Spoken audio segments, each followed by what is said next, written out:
अस्सलाम वालेकुम। कैसी है मेरी यूट्यूब फैमिली। उम्मीद करती हूँ आप सब लोग ठीक ठाक होंगे, खुश होंगे। और जो कोई मेरे बहन भाई परेशान हैं, बीमार हैं, अल्लाह से दुआ अल्लाह पाक उनको सेहत और तंदुरुस्ती अता फरमाए, आमीन। आज की वीडियो स्टार्ट करते हैं। जैसा कि आप सब लोगों को मालूम है, ताक रातें शुरू होने वाली हैं, शब कदर आने वाली हैं और बहुत मुबारक रात आने वाली है जिसमें अल्लाह पाक कोई दुआ रद्द नहीं फरमाएंगे। और जो भी इंसान जैसी भी दुआ मांगेगा इंशाल्लाह अल्लाह पाक ज़रूर फरमाएंगे उसे कबूल। तो मैंने सोचा क्यों ना आज आप लोगों से इसके बारे में, इसकी फ़जीलत के बारे में एक वीडियो शेयर करूं, कुछ अहादीस, कुछ आयात, ताकि आप लोग मोटिवेट हों और आप लोगों को इसकी अफादियत मज़ीद से मज़ीद जानने को मिले कि और मज़ीद आप लोग क्या कर सकते हैं और इसे मिस नहीं करना किसी भी सूरत में। अच्छा, कुछ गर्ल्स को जो है वो पीरियड्स का प्रॉब्लम होता है, तो वो ये सोचती हैं कि अब ये ताक रातें आ रही हैं तो हम इसमें कैसे इबादत कर सकेंगे। तो इसमें कोई मसला नहीं है, आप लोग इस्तग़फ़ार कर सकते हैं, आप लोग कलमा भी पढ़ सकते हैं और आप लोग दुआ में वक्त लगा सकती हैं। और ये जो रात है, देखिए असल इबादत तो दुआ है, रब ताला को पुकारना है। अगर आप सोच रहे हैं कि अब हमारे ये डेज़ हैं तो हम तो कुछ नहीं, अब हम कुछ नहीं कर सकते, तो ऐसी बात नहीं है।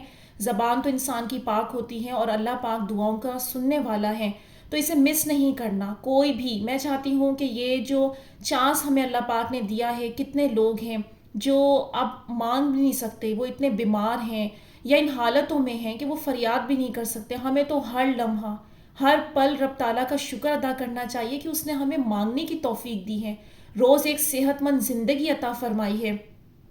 तो रोने के बजाय, गम करने के बजाय, मायूस होने के बजाय रब ताला को पुकारना है और सभी लोग इसमें पुकार सकते हैं। जैसा कि देखें, इसमें तो कोई शक नहीं है ना कि रमज़ान हमें एक गोल्डन चांस की तरह मिला है जिसमें शब कदर सबसे कीमती इनाम है मुसलमानों के लिए, जिसके लिए सबसे पहले सूरह कदर की आयत पर गौर करते हैं जिसमें अल्लाह फरमा रहा है, बेशक हमने इसे शब कदर में उतारा और तुमने क्या जाना क्या है शब कदर। शब कदर बेहतर है 1000 महीनों से। उतरते हैं फरिश्ते और रूहुल कुदस इसमें अपने रब के हुक्म से और हर काम के इंतज़ाम के लिए। सलामती है ये रात तुलू फजर तक। माशाल्लाह, रब ताला किस कदर मेहरबान है। दुनिया में इंसानों को तकलीफ़ें और आजमाइशें तो अता की, लेकिन साथ ही बहुत सारे रास्ते ऐसे दिखा दिए जिससे इंसान के लिए आसानी हो जाए, उसके लिए मिरेकल हो जाए। जैसा कि मैं हमेशा कहती हूँ ना कि रब ताला की मर्ज़ी है, वो जैसे भी निज़ाम तश्कील दे वो खूब बेहतर जानने वाला है। और उसी के निज़ाम में ये बात ख़ास है, वो जिसमें जिस चीज़ को भी फजीलत दे तो उसने ऐसा किया जैसे तहज्जुद, ताकि इंसान हर जगह से नाकामी महसूस करे तो इस पहर अल्लाह को मनाकर मुश्किलात से निजात हासिल कर ले। फिर उसने कुछ दिनों को अफादियत दे दी, फिर उसने कुछ महीनों को दे दी। इसमें रमज़ान भी ऐसा ही फजीलत वाला महीना है। इसमें अल्लाह रोज़ेदार की दुआ ज़रूर सुनता है। फिर मज़ीद करम किया और शब कदर अता कर दी जिसमें इसकी फजीलत अल्लाह खुद फरमा रहा है, जो 1000 रातों से बेहतर है। मतलब आप खुद हिसाब लगा लें, पूरा साल आपने जितनी भी रातें जाग कर अल्लाह को मनाया होगा, उसमें ये सबसे अफजल रात होगी। अल्लाह पाक इस रात पूरे साल का नसीब फरिश्तों के ज़रिए उतार देते हैं और इस रात जो भी दुआ की जाए, जो भी मांगा जाए, वो मिलता है, रद्द हरगिज़ नहीं होगा। तो ज़िंदगी से जिस कदर भी मायूस हो गए हों, तकलीफ़ का हल नज़र ना आ रहा हो और कोई रास्ता नज़र ना आता हो, तो लोग सोचते हैं कि तहज्जुद से भी अगर कबूल नहीं हो रही और मायूसी उनमें दिन ब दिन बढ़ने लगती है। हालांकि वो गलत सोच रहे होते हैं, क्योंकि दुआ कोई रद्द नहीं होती, कबूल हो चुकी होती है, बस उसकी कबूलियत ने अपने वक्त पर जाहिर होना होता है। और अगर करार नहीं आ रहा किसी तौर, तो फिर ये तो बहुत अच्छा मौका है, शब कदर आने वाली है। आखिरी की 10 ताक रातों में सब काम ज़िंदगी के एक तरफ रख कर अहद कर लें कि ये मौका मैंने नहीं गंवाना। इतनी मेहनत से मनाना है, इतनी मेहनत से कि रब कुन फरमा दे। यकीन करें, वो तो देने को तैयार बैठा है। हम में कहीं कमी है, यकीन में कहीं कमी है, मनाने में कहीं कमी है। हम हमेशा जल्दी और शॉर्टकट्स के चक्कर में रहते हैं। दुआएं करेंगे तो कबूल होने की बेसब्री, वसीफ़ा करेंगे तो मुकम्मल होने की बेसब्री, तहज्जुद शुरू करेंगे तो मिरेकल के इंतज़ार की बेसब्री। ये जो नफ्स है ना हमारा, ये हमें कहीं चैन नहीं लेने देता। सब कुछ हमें जल्दी जल्दी चाहिए होता है। अब जब नफ्स की सुनकर चल रहे होते हैं तो फौरन सोचते हैं कि रिजल्ट्स क्यों नहीं मिल रहे। अब तक तो हो जाना चाहिए था काम, फलां की तो 2 दिन में हो गई, फलां की तो 1 महीने में दुआ कबूल हो गई। ऐसा नहीं है। अल्लाह पाक ने जिसकी वो कबूल की थी, जिसका आपने सुना पढ़ा कि 2 दिन बाद हुई या 1 हफ्ते बाद हुई या महीने बाद हुई, तो उसकी तकदीर में इस तरह से मामला लिखा था। लेकिन हो सकता है आपकी तकदीर में टाइमिंग्स कुछ और लिखी हों। आपको अभी तक वो शय नहीं मिल रही, आपकी बेकरारी ख़त्म नहीं हो रही, आपके दिमाग से उस दुआ का ख्याल नहीं जा रहा। इसका मतलब है मेहनत करनी है, अभी आपका टाइम आया नहीं है। अब हम जो है गलती क्या करते हैं, इस जल्दी जल्दी के चक्कर में मायूसी और डिप्रेशन में जाते हैं। अब अगर इंसान इस तवक्कल के साथ दुआ करे कि उसने हाथ उठवाए हैं, देना है तो उठवाए हैं, वरना ख्वामखा क्यों उठवाता, तो मैं भी तब तक इंतज़ार करूँगा जब तक उसका फ़ैसला नहीं आ जाता। यही वजह है कि इस रात को रमज़ान की आखिरी 10 रातों में तलाश करने का हुक्म है, ताकि ये जो बेलगाम नफ्स है ये करार पाए, इसे सब्र और मेहनत का मफहूम समझ आए। आप गौर करें, हर अच्छी चीज़ को हासिल करने के लिए खूब मेहनत करना पड़ती है। तहज्जुद की इबादत से ही अंदाज़ा लगा लें। अगर इस वक्त को कबूलियत की घड़ी कहा जाता है तो मुश्किल कितना है। नींद कुर्बान करके रात के पहर उठकर नमाज अदा करना, उसे मनाना, खूब मनाना, इतना कि वो राज़ी हो जाए। तो ऐसी ही कुछ तो बात है इस रात में भी, जो अल्लाह इसकी इतनी ज़्यादा अफादियत बता रहा है। जभी तो इसको पोशीदा रख दिया गया है, ताकि जिसको जुस्तजू होगी ना, तलब होगी, तो वो इन रातों में मेहनत करेगा और रब देखेगा कि हाँ, इसकी तलब सच्ची है, इसकी लगन सच्ची है, जो ये कोई रात मिस नहीं कर रहा, बल्कि रब को खूब से खूब मना रहा है। सच्ची तड़प है, वो तो सब कुछ देने को तैयार है, फिर इतनी मायूसी क्यों दिखा देते हैं।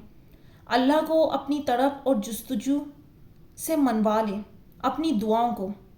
सही बुखारी की हदीस नंबर 2024 में आता है, जब रमज़ान का आखिरी अशरा आता तो नबी करीम सल्लल्लाहु अलैहि वसल्लम अपना तहबंद मजबूत बांध लेते, यानी अपनी कमर पूरी तरह कस लेते, और इन रातों में आप खुद भी जागते और अपने घर वालों को भी जगाया करते थे।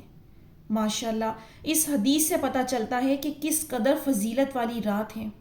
नबी सल्लल्लाहु अलैहि वसल्लम की पूरी ज़िंदगी मेहनत और मुशक्क़त पर मुश्तमिल है। उनके हर अमल से ज़ाहिर है वो रब को पुकारने और किसी भी चीज़ के लिए सिर्फ रब की तरफ देखते हैं, उसी से उम्मीद लगाते हैं। हमें अमल कर कर के सिखाया, तरीका करके अमल करके सिखाया। अब ये हम पर है, हम इस बात को कितना अपनाते हैं। शब कदर की रात में हज़रत जिब्राइल अलैहिस्सलाम और बेशुमार फरिश्ते दुनिया की तरफ उतरते हैं, और जो लोग इबादत या रियाजत में मशगूल रहते हैं उन्हें सलाम पेश करते हैं और उनके लिए इस्तग़फ़ार करते हैं, और ये फरिश्ते सुबह सादिक तक रहते हैं। माशाल्लाह, सुभान अल्लाह, कैसी कैसी रहमतें इस रात बरसती हैं। लिहाजा ज़्यादा से ज़्यादा शब कदर में इबादत करनी चाहिए। हम पूरा साल तो दुनिया के झमेलों में गुम रहते हैं, ये मौका आया है रब को राज़ी करने का, तो गवाए बगैर इसमें वक्त लगाएं। इस रात को इधर उधर घूम फिर कर बेहुदा बातों में या वक्त गुजारने में जो गुजार देता है वो सख्त महरूम है। शब कदर की रात में ज़्यादा से ज़्यादा नवाफिल अदा करें, कलमा पढ़ें, दरूद पढ़ें, और जिन लोगों ने, आप ये भी कर सकते हैं, 1000 दानों की तस्बीह बना लें, उसके ऊपर कलमा और दरूद और इस्तग़फ़ार की कसरत से पढ़ें। जब आप उन्हें ही कसरत से पढ़ रहे होंगे, कुछ लोग सोचते हैं इतनी सारी रात है तो क्या पढ़ेंगे, ज़्यादा से ज़्यादा कुरान पाक की तिलावत करें। खालिस्तन इबादत रब ताला के लिए होनी चाहिए। इस रात अब ये नहीं देखना कि अब हमें इसके बदले क्या मिल रहा है या क्या नहीं मिल रहा, बस इस रात रब ताला के लिए खालिस इबादत करनी है। और फिर उस इबादत के बाद आपने खूब लगकर दुआएं करनी है। उन दुआओं में आप चाहे दुनिया मांगे चाहे आखिरत मांगे, वो रब ताला नवाजेगा। जो चीज़ खुलूस नियत से की जाए, मेहनत से की जाए, मैं मान ही नहीं सकती کہ وہ رب تعالیٰ آپ کو عطا نہ کرے. جیسا کہ صحیح بخاری کی حدیث نمبر 2014 میں ہے، نبی صلی اللہ علیہ وسلم نے فرمایا، جو کوئی لیلۃ القدر میں ایمان اور احتساب کے ساتھ نماز میں کھڑا رہے اس کے پچھلے سارے گناہ معاف کر دیے جاتے ہیں. ماشاءاللہ اس سے بڑا اور انعام کیا ہوگا.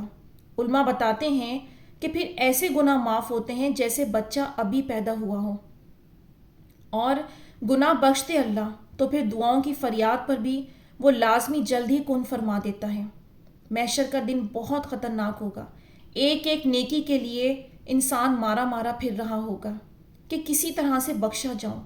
تب ہم اللہ سے شکوہ نہیں کر سکیں گے کہ دنیا میں ایسے موقع نہیں دیے اللہ نے کہ ہم ایک خاص رات عبادت کا اہتمام کر کے ساری زندگی کے گناہ بخشوا سکتے تھے. ہم کتنی بھی نیکیاں کر لیں ہمیں نہیں معلوم اللہ کس کی عبادت قبول فرما رہا ہے. لیکن اللہ کی رحمت کو پکار کر بخشش مانگیں گے تو اللہ کیوں نہیں معاف کرے گا. اس نے اپنی صفات میں لفظ غنی کیوں کہا؟ پھر دعویٰ وہ اسی بات کا کرتا ہے جو اس نے پوری فرمانی ہو. جیسا کہ سورہ فرقان کی آیت نمبر 64 اور 65 میں اللہ فرماتا ہے، اور جو وہ اپنے پروردگار کے آگے سجدہ کر کے اور عجز و ادب سے کھڑے رہ کر راتیں بسر کرتے ہیں، اور وہ جو عرض کرتے ہیں اے ہمارے رب ہم سے جہنم کا عذاب پھیر دے، بے شک اس کا عذاب گلے کا پھندا ہے، ہم گم ہیں دنیا کی نفسا نفسی میں گم. یہ سوچ ہی نہیں رہے آخرت ہماری اصل گاہ ہے جس کے لیے زیادہ تیاری کرنی ہے. یہ جو ہم اتنی پروسیس سے گزارے جا رہے ہیں آزمائشوں کے، ہم تو صرف اپنی دعا پوری ہونے کے ویٹ میں زیادہ پھنسے ہوئے ہوتے ہیں. حالانکہ یہ پروسیس اس رب تعالیٰ کی مہربانی اگر وہ نہ گزروائے تو ہم آخرت میں کیا اعمال لے کر جائیں گے اللہ کے آگے، کیا پیش کریں گے اللہ کو. ہم نے کتنا صبر کیا، کتنا توکل کیا، اور ہم اس سے ہی زیادہ بے خبر ہوئے بیٹھے ہیں. وقت بہت کم ہے، بہت کم. ایسا نہ ہو کہ پھر پچھتاوا رہ جائے. وہ تو رب تعالیٰ کہہ رہا ہے میں ساری زندگی کے گناہ بخش دوں گا، تو پھر اس رات کو گنوانا نہیں ہے. اور اتنی مایوسی بڑھ رہی ہے زندگی میں، کبھی کسی کے پاس جا رہے ہیں، کبھی کچھ غلط کام کر رہے ہیں، کبھی شرک کے کاموں میں جا رہے ہیں. وہ تو آپ کو اپرچونٹی دے رہا ہے، اور قسمت کیوں نہیں بدلے گی. وہ تو سورہ رعد میں کہہ رہا ہے میں اپنے لکھے کو مٹانے پر قادر ہوں. میں نے آپ لوگوں سے وہ آیت بھی شیئر کی. اور اب اگر اللہ خود کہہ رہا ہے کہ میں اپنے لکھے پر مٹانے پر قادر ہوں، تو اس کا مطلب یعنی کہ اللہ جانتے ہیں نا کہ کچھ لوگ دنیا میں دعاؤں کے ذریعے اللہ پاک کو اتنا راضی کر لیں گے کہ اگر ان کے لیے کوئی ایسی تکلیف دے یا اس چیز کا ملنا ناممکن ہوا تو میں اس کی محنت اور لگن سے اس شے کو مٹا دوں گا. یہ رب تعالیٰ کے علم میں سب کچھ پہلے سے ہے، صرف ہمیں دکھانے اور سمجھانے کے لیے. تو جو وہ رب خود کہہ رہا ہے تقدیر کو بدلنے کے لیے، تو پھر ہمیں بھی شک نہیں کرنا چاہیے. اگر آپ کو یہ خوف آ رہا ہے، اگر آپ کو یہ برا لگ رہا ہے کہ میرے ساتھ تقدیر میں ایسا کیوں ہو رہا ہے، میرے لیے یہ بیسٹ چیزیں کیوں نہیں ہو جاتی، تو اس رات تو اللہ تعالیٰ کہہ رہے ہیں کہ میں عطا کر کے بھیج دوں گا سب. تو پھر آپ منا لیں اللہ کو، اپنی تقدیروں کو روشن کروا لیں اللہ سے. اتنے خوب اور پیارے طریقے سے پکاریں کہ اس کو اتنا پیار آئے آپ پر اور وہ آپ کو نواز دے. وہ تو چند آنسوؤں کے ذریعے ہی انسان کو اتنا بے پناہ نواز دیتا ہے. تو پھر تو جب آپ ان راتوں میں محنت کریں گے تو کیا کیا نہیں نوازے گا. اتنی خوبصورت رات آ رہی ہے. زیادہ سے زیادہ اپنے تعلق کو رب سے خوب مضبوط کریں. جتنے بھی زندگی کے دنیاوی کام ہیں وہ تو سارا سار کرتا ہی رہتا ہے انسان، لیکن اس اپرچونٹی کو نہ گنوائیں. بہت فضیلت والا وقت ہے، ایک ایک لمحہ قبولیت کا ہے. پھر سارا سال پچھتائیں کہ اب کوئی سنہرا موقع مل جائے، تو یہ ٹائم نہ گنوائیں. جب آج وہ موقع مل رہا ہے بلکہ ابھی سے اپنا پلان ترتیب دے دیں، ابھی سے اپنی تیاری شروع کر دیں. میرا آپ لوگوں کے ساتھ اس ویڈیو کا جلدی شیئر کرنے کا مقصد بھی یہ تھا کہ آپ لوگ تاکہ پریپیئر ہو جائیں، ریڈی ہو جائیں اور اپنے لیے اچھے طریقے سے دعائیں مانگ سکیں. تو یہاں میں ویڈیو کا اینڈ کروں گی، اور اب آگے میں آپ لوگوں کے ساتھ شب قدر سے ریلیٹڈ ایک اور ویڈیو بھی شیئر کروں گی آگے چل کر، جو سید سرفراز شاہ کی زبانی آپ لوگوں کو بتاؤں گی کہ کیسے معلوم ہوگا، وہ کیا نشانی ہوگی جس میں پتہ چل جائے کہ شب قدر کی رات کون سی ہے. ویسے تو یہ بات پوشیدہ ہے، لیکن بزرگان دین کچھ نشانیاں اس کی بتاتے ہیں. محنت ہمیں ان سب 10 راتوں میں کرنی ہے، لیکن اللہ تعالیٰ جیسے قبولیت کی نشانیوں میں آپ لوگوں کو کیفیات کے ذریعے بتا دیتے ہیں، اسی طرح سے کون سی رات ہوگی شب قدر جب آپ عبادت کر رہے ہوں گے تو اللہ پاک اس کا اشارہ دیں گے. وہ آپ لوگوں کے ساتھ میں کسی اور ویڈیو میں سید سرفراز شاہ کی زبانی بتاؤں گی. تو اب میں یہاں ویڈیو کا اینڈ کروں گی اور اب مجھے دیجیے اجازت. اپنی دعاؤں میں یاد رکھیے گا، کمنٹس میں اپنی رائے کا اظہار ضرور کیجیے گا. آپ سب لوگ بھی میری دعا میں شامل ہیں. انشاءاللہ نیکسٹ ویڈیو میں ملوں گی. اللہ حافظ.